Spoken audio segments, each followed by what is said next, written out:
This is All India Radio. In the program Spotlight, now we bring you a discussion on Prime Minister's visit to Japan and Quad Summit. The participants are Sheelkant Sharma, former diplomat, and Manish Anand, journalist. Prime Minister Narendra Modi is embarking on his 2 days Japan visit at the invitation of the Japanese Prime Minister Fumio Kishida. Fumio Kishida was in India in this year, and the two countries have a very robust bilateral relationships, and Japan has committed 5 trillion yuan investment in India over the next 5 years. Ambassador Sharma, we know that Japan is the biggest investor in India. How important is PM Modi's visit to Tokyo? Prime Minister Modi's visit to Tokyo actually is the epitome of India's relations in Asia. India's relations with Japan are uppermost as far as the Asian continent is concerned. And this relationship has been very assiduously nurtured by our Prime Minister and his counterparts in Tokyo, the earlier Japanese Prime Minister and now Mr. Kishida. So there is about 8 years of continuous, consistent build-up. And Japan has been investing in India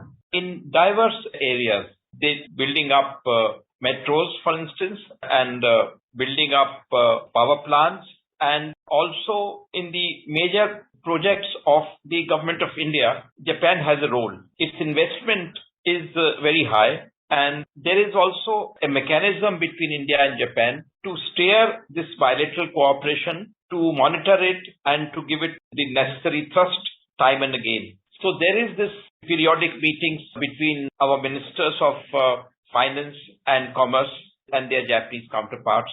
And Japan and India also venturing into some limited defense cooperation. High technology trade remains the high water mark for relationship with these countries. There is also the skilling in India. India offers highly skilled human resource, and the Japanese can build upon that for working on projects in third countries. And this has also been in the works. For instance, in Africa, there has been India-Japan cooperation in projects. Even as recent as today, Japan and India are helping Sri Lanka come out of the economic difficulties which Sri Lanka is facing. Japan has offered $1.5 billion of only for food assistance to Sri Lanka. And India is doing its own bit in a very major way and very promptly. We have helped Sri Lanka with 40,000 tons of diesel and the next tranche which has gone there. So India and Japan see Asian countries and our neighbors and subcontinent with a similar outlook. So in that sense, the scope of cooperation between India and Japan actually is limitless. Now, PM's bilateral meetings with Prime Minister Kishida will give further boost to our cooperation in each of these areas. Indeed, Ambassador Sharma, after the onset of the COVID-19 pandemic and the subsequent disruptions in the supply chain worldwide, India has positioned quite well to attract the investments in new technology and possible shifts in the manufacturing basis. In fact, Japan being trade partner of India, many of their companies are operating in India. The government of India has put in place a lot of production-linked incentive schemes in various sectors. So while the Prime Minister will have over 30 meetings in Tokyo, which will be attended by many of the CEOs of the company, do you think India can tap the Japanese potential to leverage the kind of skill that they have to position India as an alternative to China in the global supply chain? Yes, that's the goal which Japan and India are pursuing, that India offers itself as a problem-free, open, democratic, law-abiding country which respects international law and which plays by the rules of the game. This is and it's a democracy, and Japan also has a similar setup. So this is the point of convergence between the two. And they want to build up this bilateral cooperation to substitute what has been now problematic for Japan in the wake of an assertive China, which has created problems in South China Sea and also in the Sea of Japan. And, the threats which have been now almost regular coming from Beijing of various kinds.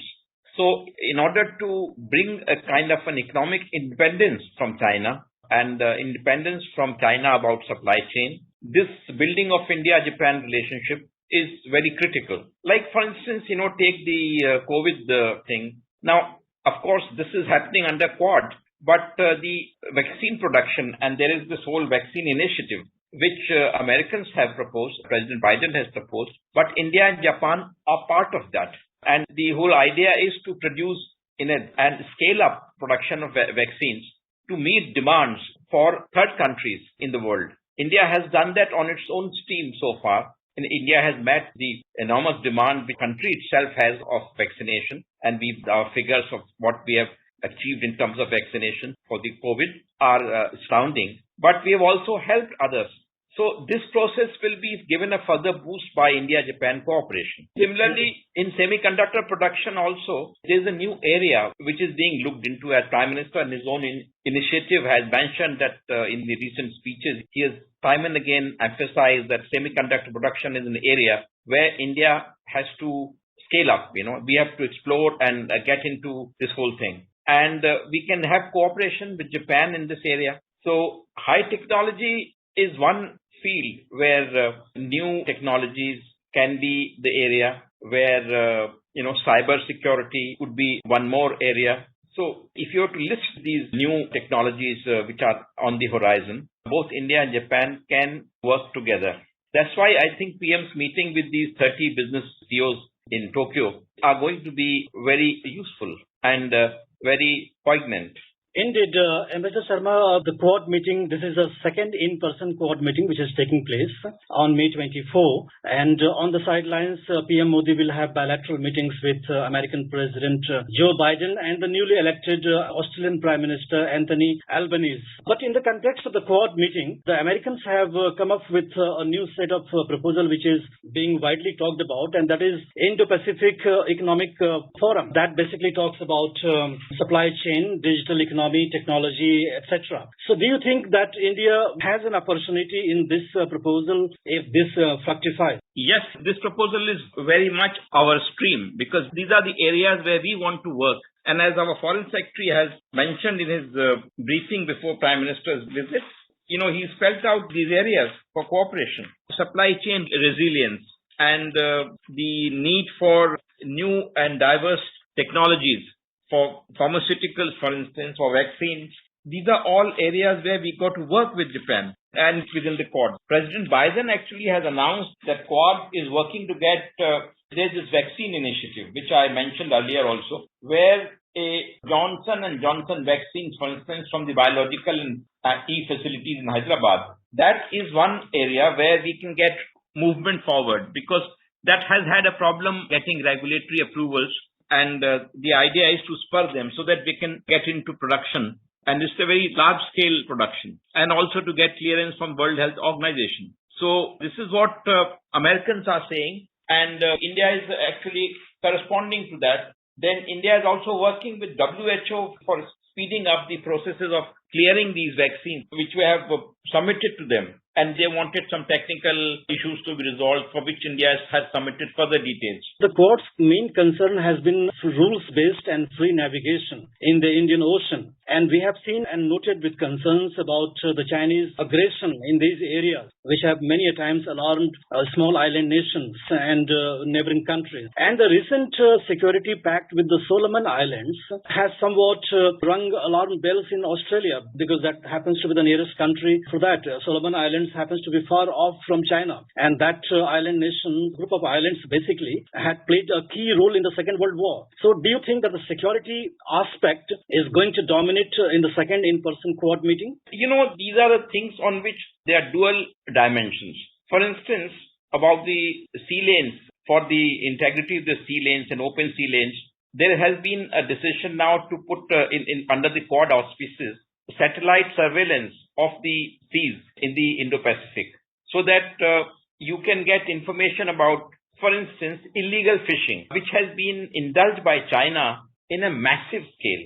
So with satellite surveillance, advanced information will be made available about possibilities of this particular aspect. Now, illegal fishing has direct impact on the economies of the countries which are involved. Now, satellite surveillance can also give you information about movement of ships and naval movements. So that has a security-related dimension. Same way in Solomon Islands, the security dimension, it is close to the American base, and the Chinese are thinking of setting up a base, to which Australia has vehemently voiced opposition. And US has also, senior officials have visited Solomon Islands, and the Solomon Islands are now denying that they are doing anything like that. It's somewhat akin to what Chinese were doing in Sri Lanka 2-3 years back. And then Rajapaksa government denied what they are not giving Chinese any base, and there's no base facility. So this is the Chinese way. They go about it very surreptitiously, and they keep working on it, and then suddenly spring a surprise, which they have done in the case of Solomon Islands. But Australians are now alive to it, and despite the elections and the new Labour government coming, on China and on Solomon Islands, I think the position of the Labour Party and the previous government are similar. So Australia will join with the US. Then there is this deal which is there, Australian, US, UK nuclear submarine deal, which will allow Australia to develop nuclear submarine, which is an important dimension for surveillance of the undersea movements in the Indo-Pacific. So these are some of the security-related cooperation, which they are part of the other three countries, which are part of the AUKUS. But as far as India is concerned, India's cooperation is connected with the economy and ensuring that our economic development is unhindered, our trade is unhindered. More than 60% of our trade is with the sea lanes which go through South China Sea and the Straits of Malacca. So we want to ensure these are problem-free. Mr. Sharma, in fact, the Quad countries have been quite regularly holding naval exercises. Exercise Malabar is an example of the close cooperation among the Quad countries. But India has a history of border issues with China, and in the current global security fragile situation, where we don't know what's going to happen next in the backdrop of the Russian-Ukraine ongoing war, which in fact will complete 3 months on May 24.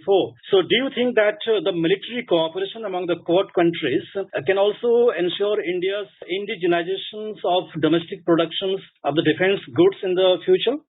This thrust about indigenization or Atmanirbhar, this thrust is working through bilateral networks. We are working with a strong bilateral network with Japan, with USA, and with Australia also. We have opened up, we have done a trade pact now, and Australia-India cooperation also has been given a boost, which hope that the new Prime Minister will, continue. So this whole process of our Atmanirbhar drive for defense is being done by bilateral deals.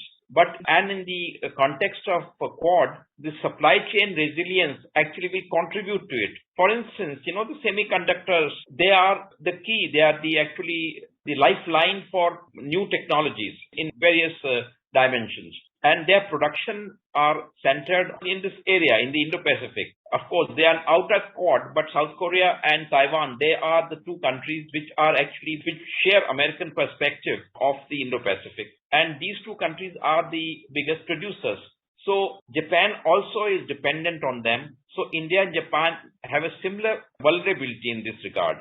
So they can work together to deal with that. And the US approach is to spur this supply chain resilience. Because of globalization has brought about, very vast area of interdependence in technology among the countries of the world. But today it is changing because of threat posed by China and also posed by Russia. Now, as far as India is concerned, India has taken a different view of the situation and the war in Ukraine by focusing on diplomacy and dialogue and on humanitarian assistance, and thereby keeping away from condemning and insinuating the government in Moscow. And this position is recognized and understood by the other Quad partners. So that aspect, I think we are sure how to deal with that. In fact, India's ambition to become a $5 trillion economy is very much dependent on cooperation with the Quad countries and Japan in particular. The bullet train is a shining example of India's relationship with Japan. Ambassador Sharma, thank you so much for talking to us. Thank you. You were listening to a discussion on Prime Minister's visit to Japan and Quad Summit.